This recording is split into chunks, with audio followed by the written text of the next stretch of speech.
کابینہ میں جو نام سامنے آئے ہیں، کچھ لوگوں پہ تو ظاہری بات ہے پتہ تھا کہ یہ جو نام ہیں یہ ان کو یہ وزارتیں ملیں گی، جن کا سن کر زیادہ کوئی حیرانی نہیں ہوئی، لیکن کچھ نام جو کہ غیر سیاسی ہیں اور ان پر کافی زیادہ کچھ لوگ کھل کر تنقید کر رہے ہیں کہ کیا نون لیگ کے پاس اپنے لوگوں کی کمی تھی جو ان لوگوں کو بڑی بڑی وزارتیں دی جا رہی ہیں؟ کیسے دیکھتے ہیں آپ؟ دیکھیں، آپ نے دیکھا ہوگا جب کوئی چیز زیادہ خراب، لیور زیادہ خراب ہو جائے تو لیور ٹرانسپلانٹ کر دو ہے جی، دل کا شریانے بند ہو جائیں تو دل کو ٹرانسپلانٹ کر دو. اب تو بعض اوقات وہ ایک انسان کو دل بھی لگا دیا کسی اور چیز کا. مطلب یہ ہے کہ یہ اب اس ڈوبتے ہوئے نظام کو ٹرانسپلانٹ کے ذریعے اور مطلب ایک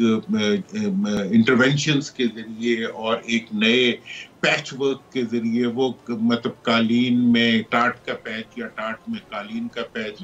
لگا کے جو ہے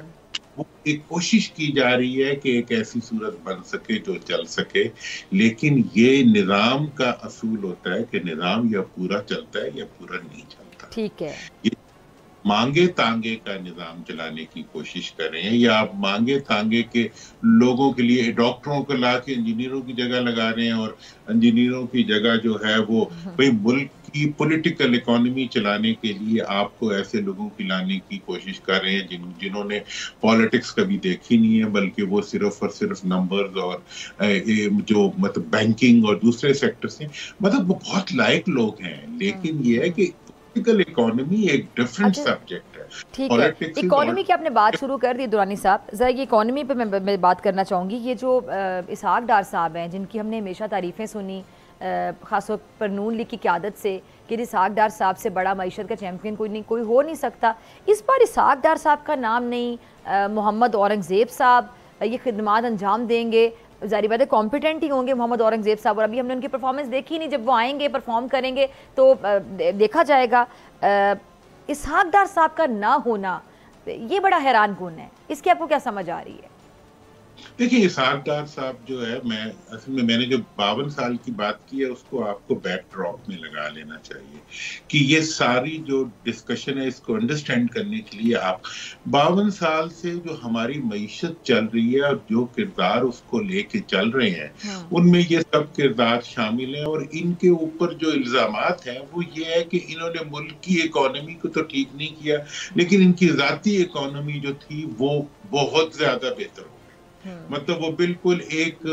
معدوم سے ایک بہت بڑی حقیقت بن کے آ گئی، اور ملک کی اکانومی ہمارے آس پاس کے تمام ممالک جو ہیں ان کی معیشتیں جو ہمارے اوپر ڈیپینڈنٹ ہوا کرتی تھی وہ آج ہمارے سے کئی 100 گنا زیادہ جو ہے وہ طاقت کے ساتھ کڑی ہمارا منہ چڑھا رہی ہیں. اس کا کون ذمہ دار ہے؟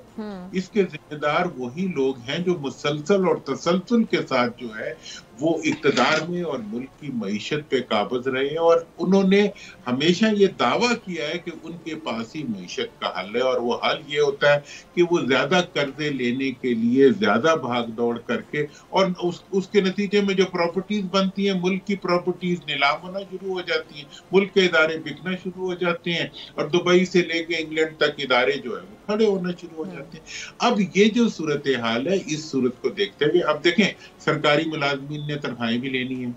آپ نے فوج کی بھی تنخواہ دینی ہے، آپ نے ملک کے دیگر اداروں کو بھی چلانا ہے. اگر ان کو چلانا ہے تو آپ کو کوئی نہ کوئی تو سیفٹی ویلز لگانے پڑیں گے. یہ جو انٹرونشنز ہو رہی ہیں یہ حقیقت میں سیفٹی ویلز ہیں، نو ریٹرن ویلز ہیں کہ یہ دوبارہ کہیں آ کے ملک کی اکانومی کو ملک سے باہر نہ لے جائیں. تو اس کو روکنے کی کوشش میں جو ہے یہ کچھ مطلب نو ریٹرن والز لگائے گئے ہیں تاکہ ملک کی معیشت کی چوری کو اور ملک کی معیشت کے ڈرین کو روکا جا سکے. کس حد تک روک سکیں گے اس سے بگ کوسچن مارک. اور نہ آپ سمگلنگ روک سکتے ہیں، نہ آپ ملک کی معیشت کو اٹھا سکتے ہیں، آپ صرف اور صرف جو ہے اپنی ذات کی معیشت اور ذاتی معیشت کے استحکام کے لیے کام کرتے ہیں. اب یہ عوام جو ہے دیکھیں اس وقت میں نے آپ سے بتا دیا کوئی انٹرونشن ایسی نہیں ہوگی. اب راستہ یہ ہے کہ یا تو عوام کی رائے کے آگے سرنڈر کر کے اقتدار عوام کو دے دیں، اگر عوام کو آپ نے نہیں دینا تو پھر اس اقتدار میں ڈیلیور کریں.